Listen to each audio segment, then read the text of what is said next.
Okay, this should be the last bit for 5-4. And we're going to finish with demography, which is the study of human populations. And so, very specific to humans, obviously. So this map is dealing with a topic I was just going over, which is population density, which is related to the limiting factors. So it's, if you're watching these in order, we're following up on that, but in a very directly human way. So in class, I would say, okay, as far as the colors, which areas of the world stand out as having the densest populations? So that would be the darker colors. So obviously we'd be coming over here, and then I would ask, who knows what these countries are and things like that. So what we're looking at here is India and China. We also see in parts of Europe, and this might be like around Moscow, I think, in Russia. We see a little bit in Africa, but not much. This is Brazil, which has a couple enormous cities.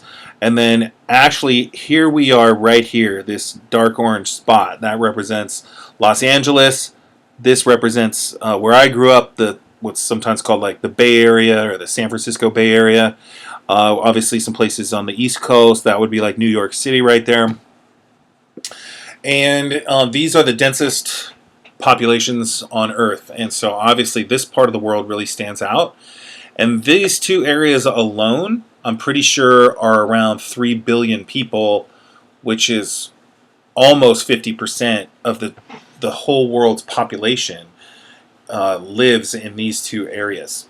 So let's talk about that in relation to biology. So when when humans are part of biology, so it's directly connected for that, but we're going to get into like how this happened and how our population grew so much. And we've been kind of leading up to this with the other slides.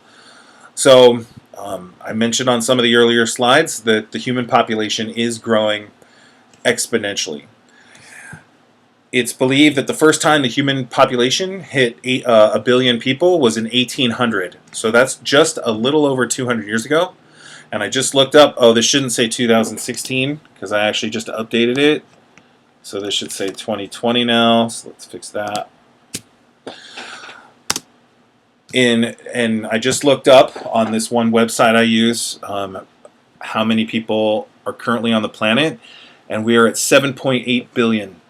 So that means in a little over 220 years, which might sound like a long time, but in the course of history of the Earth and evolution, it is a very, very short amount of time. The human population has increased 6.8 billion, which I need to also update this, because this is increase of 680%. And so when we look at growth like that, it looks like this on a graph. And what this represents, as we went over on an earlier slide, is exponential growth.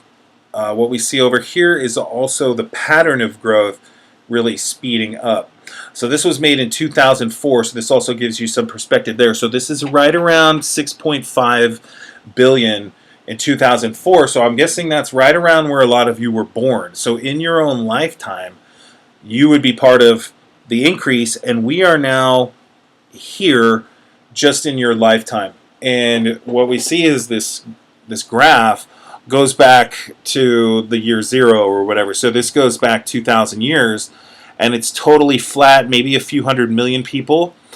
And basically because of the limiting factors that I already went over, diseases, limits of resources, especially the limits of food and stuff like that, which we're going to get into, kept the human population really limited. And when it really takes off is essentially around two major things happen, which I'll be getting into in the 1800s and 1900s, which is the Industrial Revolution is directly seen as why this has jumped up. Also, advances in agriculture and medicine. And those are really great things, and they help us survive. But what it's caused is sometimes what could be called like a double-edged sword, where there's a lot of people surviving and doing a lot better than we used to in the past as a species as far as survival.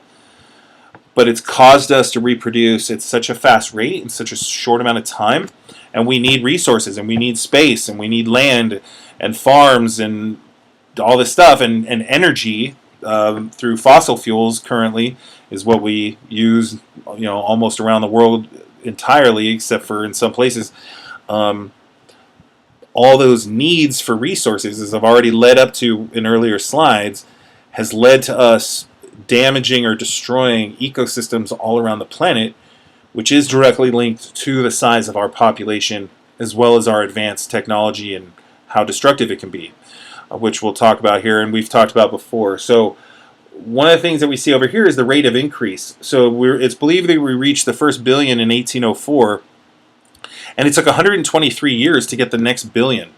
So that's a long time, but still, now it's doubled.